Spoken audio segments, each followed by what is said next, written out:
Hi friends, ఈరోజు మంచి వార్తలు. పర్యాటక లంక. ఎత్తైన కొండలు, వర్షాకాలం వచ్చిందంటే చాలు పచ్చదనం పరచుకునే అడవి. పైనుంచి నీరు జాలువారుతుంటే కలిగే ఎనలేని ఆహ్లాదం. ఎక్కడ అంటే కాల్వ శ్రీరాంపురం మండలం వెన్నంపల్లి జాఫర్ఖాన్పేట గ్రామాలకు 3 కిలోమీటర్ల దూరంలో రామగిరి గుట్టలకు ఆనుకొని ఉన్న పాండవ లంక జలపాతానికి వెళ్ళే దారిలో విశేషాలు ఇవి. పాండవులు అరణ్యవాసం చేసిన సమయంలో ఇక్కడ కొంతకాలం నివాసం ఉండడంతో ఈ గుట్టకు పాండవుల లంక అని పేరు వచ్చిందని పూర్వీకులు చెబుతుంటారు. ఎందుకంటే పాండవులు కొంతకాలము నివాసము చేయడం ద్వారా మరి ఆ పేరు వచ్చిందని పూర్వీకులైతే చెబుతుంటారు. ఇక్కడ చూడండి ఎంత చక్కగా ఉందో. చిన్నారులు మరి ఆ నీటి లోపల మంచిగా ఈతలు కొట్టుకుంటూ వారి యొక్క కేరింతలతో వారి యొక్క ఆనందాన్ని తెలియజేస్తున్నారు. చిన్నారుల కేరింతలు. ఇక్కడ చూడండి వీళ్ళంతా పిల్లలు. ఇక్కడ పిల్లలందరూ చాలా ఆనందంగా నీటిలో మంచిగా ఈత కొడుతున్నారు. ప్రస్తుతం పర్యాటకుల తాకిడి పెరిగింది. దేవతల విగ్రహాలు సైతం ఉండడంతో ఏటా శ్రావణ మాసంలో పెద్ద సంఖ్యలో భక్తులు వస్తుంటారు. ప్రతి సంవత్సరం ప్రతి శ్రావణ మాసంలో పెద్ద సంఖ్యలో భక్తులైతే వస్తుంటారు ఇక్కడికి. ఇంకా ఈ పాండవ లంక జలపాతం చూడండి ఎంత చక్కగా ఉందో. ఇక్కడ చూడండి అందరూ పర్యాటకులు చూసి వెళ్తున్నారు. ఎక్కడి నుండో వచ్చి ఈ పాండవ లంక జలపాతం చూస్తున్నారు. చాలా చక్కగా ఉంది, లోతుగా ఉంది. పైనుండి చూస్తే చాలా లోతుగా ఉంది. ఇది పాండవ లంక జలపాతం. విద్యుత్ ఉత్పత్తి, వాహనాలకు ఇంధనం, ఇంకా ఇతర అనేక పారిశ్రామిక ప్రక్రియల్లో శక్తి వనరులు ఉపయోగపడతాయి. వాటిలో ప్రధానమైన నేలబొగ్గు, పెట్రోలియం, సహజ వాయువులు, జీవ వనరుల నుంచి లభించే హైడ్రోకార్బన్ మిశ్రమాలు.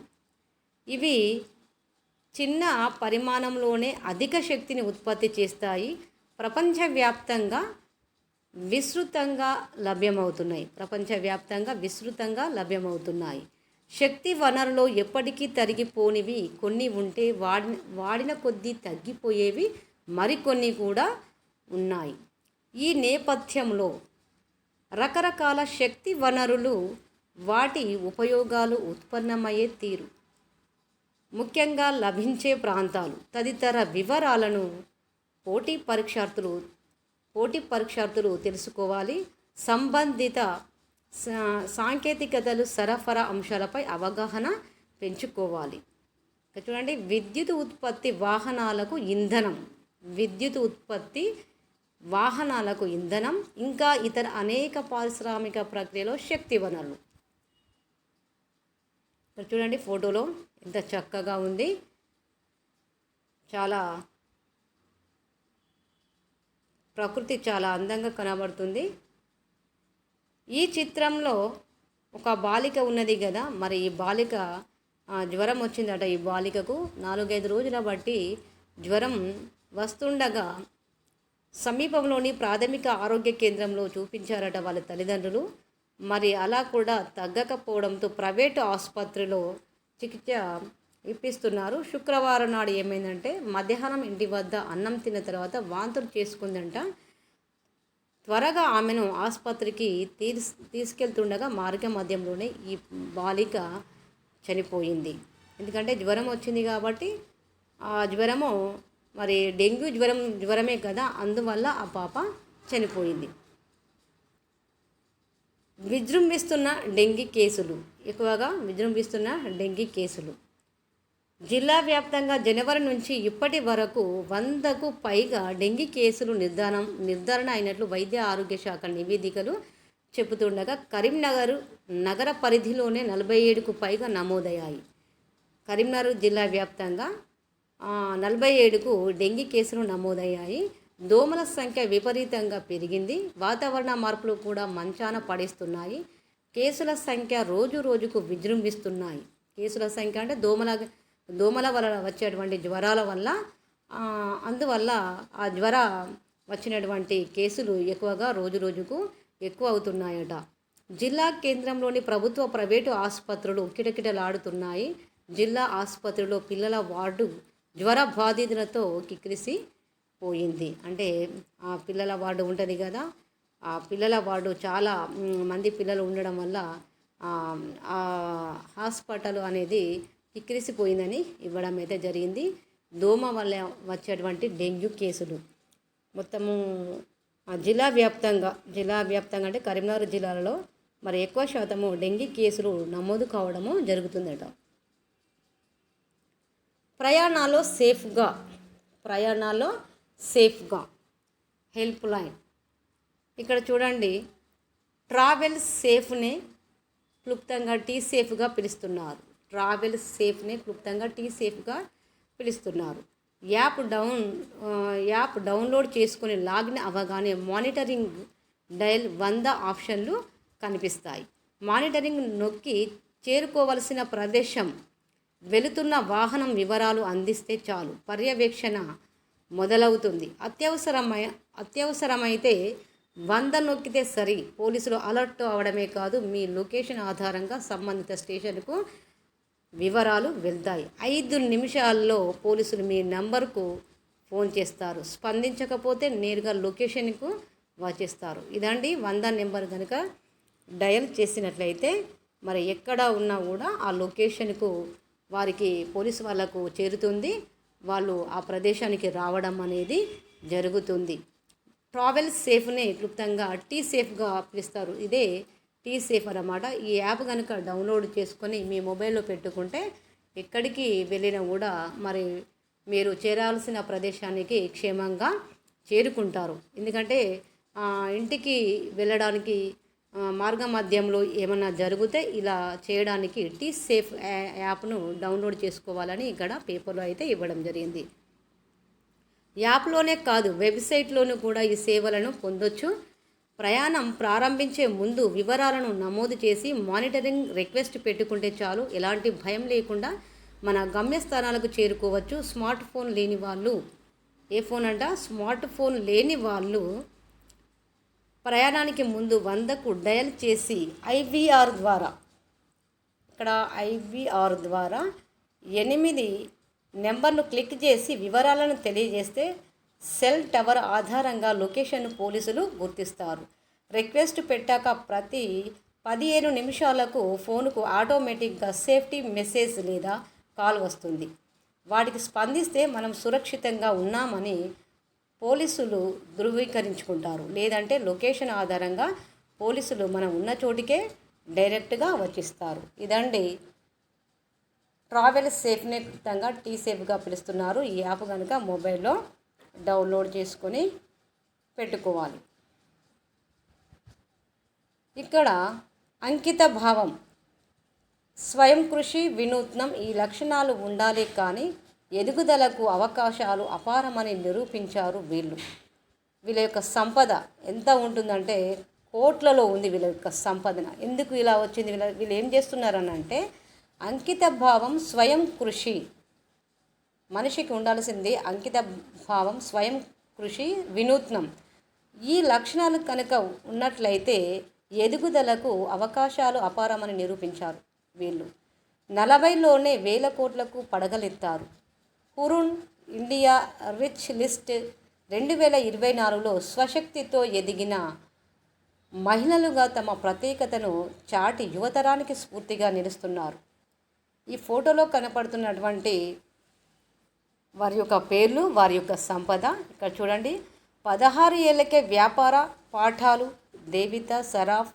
ఈమె యొక్క సంపద ఎంత ఉందంటే ఈమె యొక్క సంపద 3000 కోట్లట.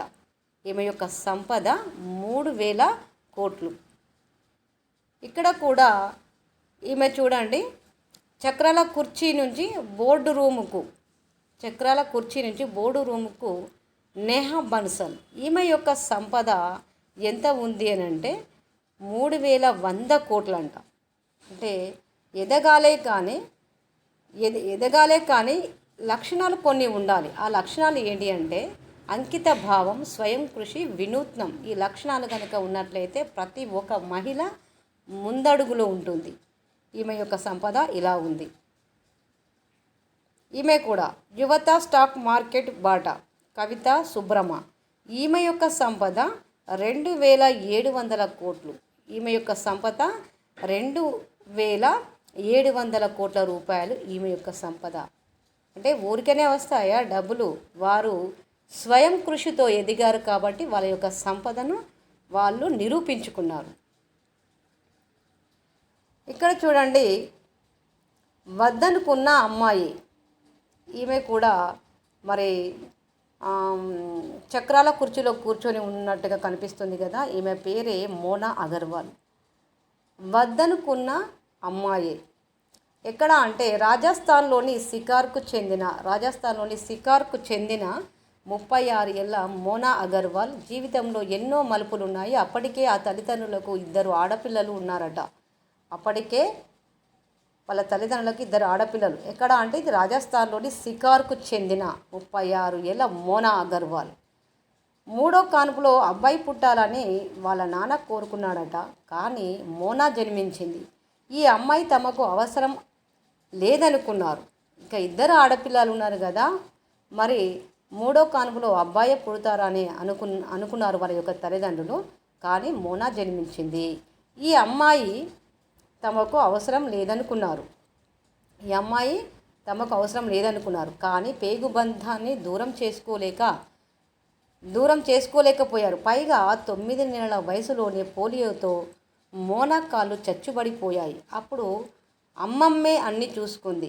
ఇక 9 నెలల వయసు రాగానే పోలియో వచ్చేసింది. అప్పటికి మోనా కాళ్ళు చచ్చుబడిపోయాయి. అప్పుడు వాళ్ళ అమ్మమ్మే అన్నీ చూసుకుంది. 23 ఏళ్ల వయసులో స్వతంత్రంగా జీవించాలని మోనా ఇల్లు వదిలి వెళ్ళింది. అప్పుడు ఆమె వయసు 23 సంవత్సరాలు వచ్చేసరికి ఇక స్వతంత్రంగా జీవించాలని అనుకున్నది మోనా.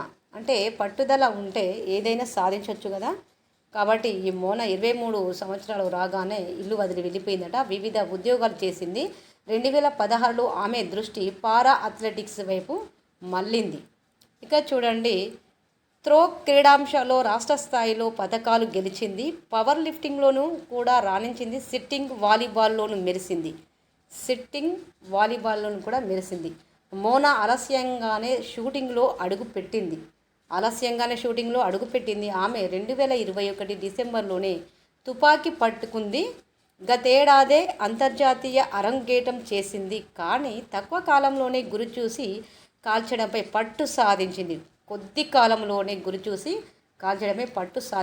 ఈమె చక్రాల కుర్చీలో కూర్చున్నది కదా, నేనేం చేయాలని అనుకోలేదు.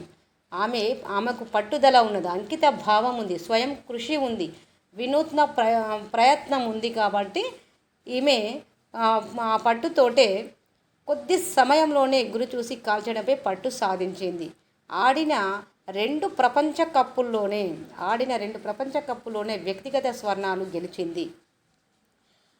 ఆమె యొక్క భర్త కూడా మాజీ వీల్చైర్ బాస్కెట్బాల్, అతడు కూడా వీల్చైర్ వ్యక్తేనట. ఆటగాడు రవీంద్ర రోడ్డు ప్రమాదానికి గురై మెదడు గాయం నుంచి కోలుకుంటున్నాడు. ప్రస్తుతం అయితే అతడు కోలుకోవడం జరుగుతుంది.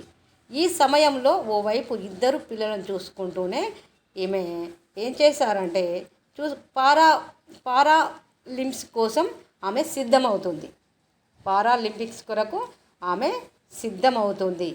చూడండి, వీలు చక్రంలో కూర్చున్నా కూడా మోనా అగర్వాల్ చాలా ప్రయత్నాలు చేసింది. ఇలా పట్టుదల ఉంటే ఏదైనా సాధించవచ్చు అని మరి వీళ్ళైతే చెప్పుకుంటున్నారు. ఓకే ఫ్రెండ్స్, ఈ వీడియో కనుక నచ్చినట్లయితే లైక్ చేయండి, సబ్స్క్రైబ్ చేయండి, కామెంట్ చేయండి.